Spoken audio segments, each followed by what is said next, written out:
आज की इस वीडियो में हम औसत एवरेज पर आधारित प्रश्नों को देखने वाले हैं, जो कि RS अग्रवाल बुक से है। मोस्ट इम्पोर्टेंट बुक है दोस्तों। ये सभी कम्पिटिटिव एग्ज़ाम के लिए बहुत ही महत्वपूर्ण है। ठीक है, तो चलिए स्टार्ट करते हैं।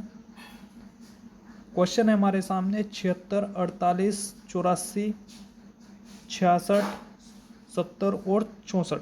इसका हमें औसत ज्ञात करना है।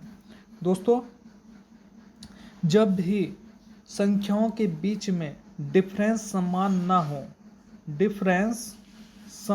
ना हो उस केस में फॉर्मूला लगता है राशियों का योग बटे राशियों की संख्या। राशियों का योग यानी इन सबको जोड़ दो, आप सबको जोड़ दो। ठीक है, सबको जोड़ने पर क्या आ जाएगा? राशियों का योग यानी 76, 48, 84, 66, 70 और 64 को जोड़ देंगे तो क्या आ जाएगा दोस्तों? औसत बराबर आ जाएगा 408 बटे 6।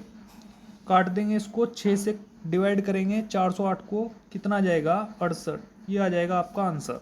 क्लियर है दोस्तों? बताओ, इसमें किसी प्रकार की कोई दिक्कत?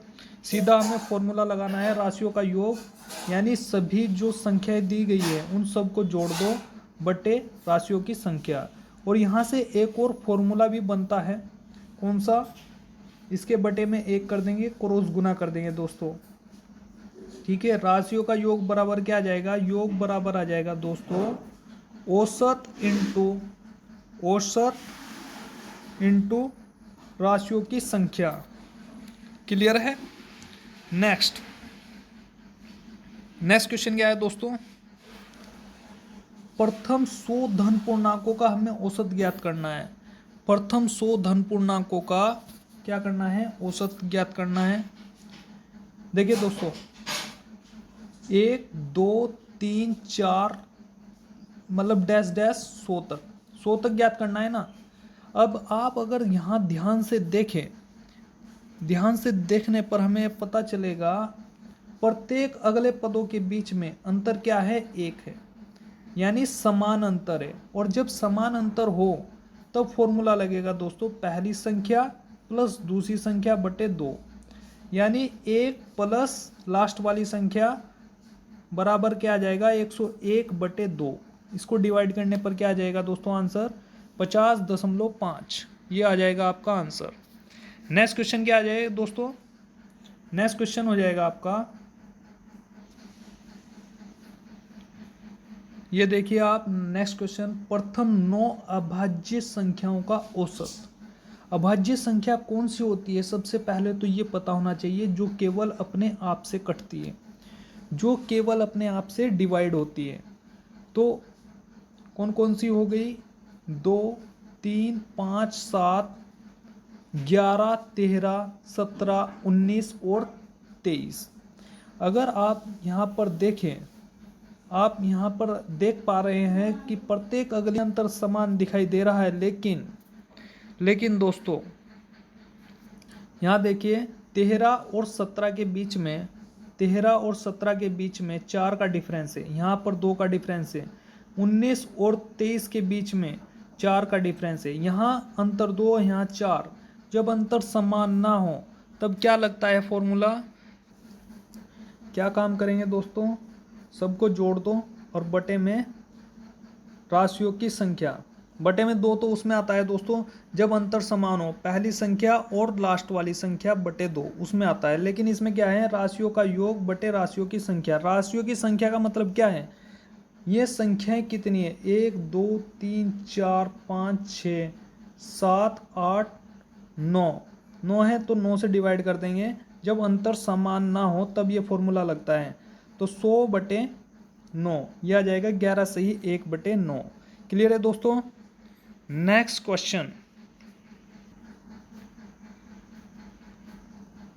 दोस्तों देखिए, प्रथम 10 समप्राकृत संख्याओं का औसत। प्रथम 10 समप्राकृत संख्याओं का औसत। देखिए, प्राकृत भी कह दी इसने और सम भी कह दी, तो सम प्राकृत संख्याएं, प्राकृत संख्याएं वे होती हैं जो 1 से स्टार्ट होती हैं। इसने कहा सम, तो सम देखिए 2 से स्टार्ट होती है। 2 4 6 8 10 12 14 16 18 20। तो ये हो गई प्रथम 10। अगर गिनेंगे हम इनको तो ये पूरी 10 हैं। 2 3 4 5 6 7 8 9 और 10। ठीक है, तो अब देखिए सब में अंतर क्या है, 2 2 का है। प्रत्येक अगले पदों के बीच में अंतर क्या है, 2 का है। तो औसत फॉर्मूला क्या हो जाएगा, जब अंतर समान हो दोस्तों तब फॉर्मूला हो जाता है पहली संख्या प्लस लास्ट वाली संख्या बटे 2। ठीक है, तो क्या आ जाएगा आंसर, 22 बटे 2 इजकल टू 11। ये 11 उत्तर आ जाएगा हमारा। नेक्स्ट क्वेश्चन क्या है, नेक्स्ट क्वेश्चन है दोस्तों 100 से कम सभी विषम संख्याओं का औसत। 100 से कम कहा है दोस्तों, 100 तक नहीं कहा है, लेकिन 100 से कम कहा है। तो विषम संख्याएं कौन कौन सी होती हैं, विषम संख्याएं वे होती हैं जो 1 3 5 7, मतलब ये संख्याएं 2 से डिवाइड नहीं होंगी। ठीक है, देखिए 1 3 5 7 9 ये होती हैं विषम संख्याएं, और 100 से कम कहा है तो यानी 100 को हम शामिल नहीं करेंगे, तो 99 क्या है, ये विषम संख्याएं हैं। और देखिए यहाँ आप देख पा रहे हैं प्रत्येक पदों के बीच में अंतर क्या है, समान है। तो जब अंतर समान हो तो फॉर्मूला क्या लग जाएगा दोस्तों, फॉर्मूला लग जाएगा पहली संख्या प्लस अंतिम संख्या बटे 2। उत्तर क्या आ जाएगा, 50।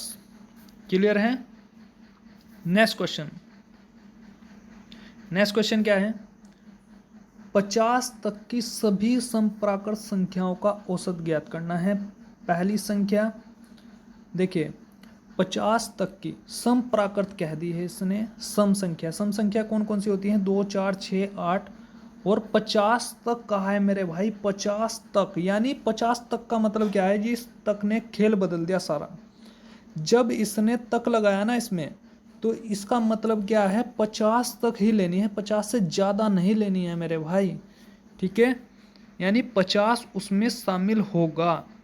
50 क्या है, सम संख्या है, तो पहली संख्या प्लस अंतिम संख्या बटे 2। अंतर समान है ना, 2 2 का अंतर है सभी में, इसलिए हम फॉर्मूला ये लगा देंगे 52 बटे 2। ये आ जाएगा उत्तर आपका। क्लियर है। नेक्स्ट, नेक्स्ट क्वेश्चन क्या है, 3 के प्रथम 5 गुणजों का औसत ज्ञात करना है। गुणज क्या होता है दोस्तों, गुणज का मतलब होता है पहाड़ा। तो 3 × 3 3 दूनी 6 3 3 9 3 चौक 12 3 5 15। तो 15 तक ही क्यों लिया है हमने, क्योंकि 5 गुणज का है, यानी 3 की 5 बार हमें पहाड़ा पढ़ना है। तो अंतर समान है दोस्तों, तो पहली संख्या प्लस अंतिम संख्या ये वाली बटे 2। उत्तर क्या आ जाएगा, उत्तर आ जाएगा दोस्तों, उत्तर आ जाएगा 9। क्लियर है। ठीक है, अब दोस्तों हम नेक्स्ट क्वेश्चन की ओर बढ़ते हैं। नेक्स्ट क्वेश्चन क्या है हमारे सामने, प्रथम 10 प्राकृत संख्याओं के वर्गों का औसत हमें पता करना है। प्रथम 10 प्राकृत संख्याओं के वर्गों का औसत। तो प्राकृत संख्या आपको पता है 1 2 3 4 5 जो 1 से स्टार्ट होती है, तो हम इनका वर्ग कर देंगे और 10 तक चलेंगे हम। ठीक है, अब इनका वर्ग करने पर जब स्क्वायर करेंगे तो खोल देंगे तो ये संख्या आएगी, ये फॉर्म बन जाएगी। अब औसत क्या हो जाएगा, क्योंकि इनके बीच में डिफरेंस क्या है, डिफरेंस समान नहीं है, इसलिए फॉर्मूला क्या लगेगा, राशियों का योग बटे राशियों की संख्या। तो सबको जोड़ देंगे और कितनी संख्या है ये, 10 हैं, इसलिए उत्तर क्या आ जाएगा 38.5। ये आपका आंसर आ जाएगा। ठीक है, नेक्स्ट, नेक्स्ट क्वेश्चन क्या है, यदि 25a प्लस 25b बराबर 115 हो तो a प्लस a तथा b का औसत क्या होगा। 25a plus 25b equal to कितना है, 115। तो 25 यहाँ पर भी है और यहाँ पर भी है, तो 25 को कॉमन ले लेंगे, तो 25 ब्रैकेट में a plus b equal to 115। अब दोस्तों देखिए, इस 25 को हम इधर लेकर चले जाएंगे, भाग में चले जाएगा ये। अब a प्लस बी बराबर क्या आ जाएगा, 115/25। अब देखिए राशियों की संख्या कितनी है, राशियों की संख्या है 25। राशियों की संख्या कितनी है, राशियों की संख्या है 25 और राशियों का योग कितना है 115। राशियों का योग कितना है 115। तो इसे जब हम डिवाइड करेंगे ये सीधा हमें औसत दे देगा। a प्लस बी का औसत कितना आ जाएगा, a प्लस बी का औसत आ जाएगा 4.6। नेक्स्ट क्वेश्चन, 5 संख्याओं का औसत 10 है, कौन सी संख्या जोड़ी जाए कि औसत 12 हो जाए। मोस्ट इंपोर्टेंट क्वेश्चन है। देखिए 5 संख्याओं का औसत कितना है 10 है और 6 संख्याओं का औसत कितना है 12। ठीक है, ये क्या आ जाएगा, इन दोनों को जोड़ देंगे। वो कह रहा है जोड़ी जाए तो हम जोड़ देंगे। और कौन सी संख्या जोड़ी जाए, संख्याओं को दोस्तों घटाएंगे हम यहाँ पर। 5 में से नहीं, 6 में से 1 गया 1, 6 में से 5 गया 1। ठीक है, और देखिए दोस्तों यहाँ पर कह रहा है कौन सी संख्या जोड़ी जाए, इसलिए हमने इसमें जोड़ दिया। कितना आ गया 22। तो एक संख्या का औसत आ गया दोस्तों 22। और ये नेक्स्ट क्वेश्चन है हमारे पास। नेक्स्ट क्वेश्चन क्या हो जाएगा दोस्तों, यदि 7 क्रमागत संख्याओं का औसत 33 हो, इनमें से बड़ी संख्या कौन सी है। बड़ी संख्या, अब देखिए औसत का मतलब क्या होता है दोस्तों, औसत का मतलब होता है बीच वाली संख्या। क्या, बीच वाली संख्या। अब देखिए सबसे पहले क्या कर लेंगे, 7 गोले बना लेंगे आप। ठीक है, 7 गोले आपने बना लिए और उनके बीच में रख देंगे 33 को, जो आपको दिया गया है औसत, उसको रख देंगे। ठीक है, और फिर उसके अनुसार चलेंगे जो क्वेश्चन में दिया गया है। क्रमागत संख्याओं का जिक्र किया गया है। क्रमागत संख्या क्या होती है, एक के बाद एक। तो इधर माइनस कहा है तो इधर घटा देंगे। नहीं मतलब देखिए, हम इधर को चले तो बड़ी संख्या हमें प्राप्त होगी, और अगर हम इधर को चलेंगे तो हमें छोटी संख्या प्राप्त होगी। अगर पूछा जाता छोटी संख्या तो आंसर हो जाता 30।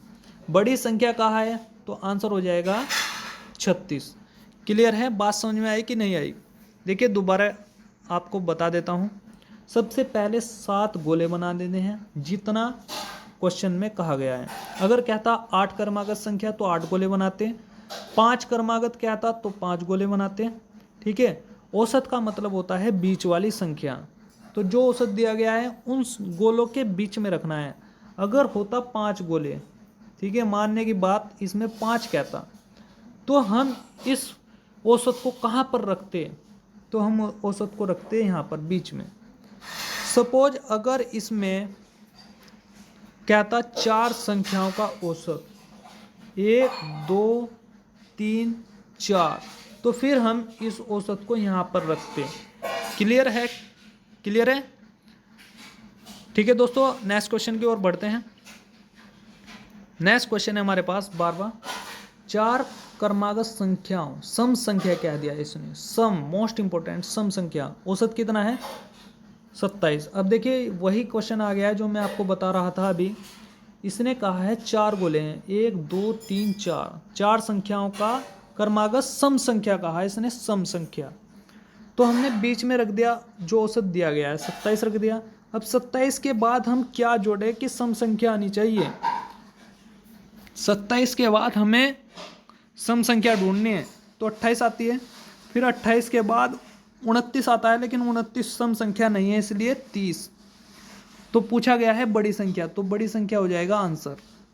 और पूछता छोटी संख्या, तो 27 से पहले सम संख्या कौन सी आती है 26, और 26 से पहले सम संख्या कौन सी आती है 24। तो छोटी संख्या हो जाता है 24। क्लियर है। नेक्स्ट क्वेश्चन, 5 सतत, सतत का मतलब होता है दोस्तों लगातार। क्वेश्चन में ऐसा आता है सतत आ जाएगा, तो आप अगर आपको पता नहीं होगा वर्ड के बारे में तो आप सोचते रह जाएंगे। विषम संख्याओं का औसत कितना है? 95। अवरोही क्रम, अवरोही क्रम का मतलब क्या होता है दोस्तों? घटता हुआ क्रम, यानी पहले सबसे बड़ी संख्या, फिर उससे छोटी, फिर उससे छोटी। और आरोही क्रम का मतलब होता है दोस्तों, आरोही क्रम का होता है बढ़ता हुआ क्रम। अब दोस्तों देखिए 5 संख्याओं का जिक्र हुआ है, तो 5 गोले आपको बना लेने हैं और औसत को सबसे बीच में रखना है, बीच वाली संख्या होता है। 95 रख दिया हमने। 95 के बाद क्वेश्चन में जिक्र किया हुआ है विषम संख्या, तो 95 के बाद विषम संख्या कौन सी आती है? 97। 97 के बाद विषम 99, और 95 से पहले विषम 93, 93 से पहले विषम कौन सी? 91। ठीक है, अब इनको अवरोही क्रम में लिखना है। अवरोही क्रम में, अवरोही क्रम में लिखेंगे। अवरोही क्रम मतलब घटता हुआ क्रम, पहले सबसे बड़ी, फिर उससे छोटी, फिर उससे छोटी, फिर उससे छोटी, फिर उससे छोटी। और पूछा गया है क्या? पूछा गया है दोस्तों चौथी संख्या कौन सी है? चौथी, चौथी मतलब चौथे नंबर की। चौथी नंबर की कौन सी हो जाएगी दोस्तों? चौथी नंबर की हो जाएगी 93। ये बताओ बात समझ में आई कि नहीं? दोस्तों आज की वीडियो में इतना ही, मिलते हैं नेक्स्ट वीडियो में, तब तक के लिए धन्यवाद।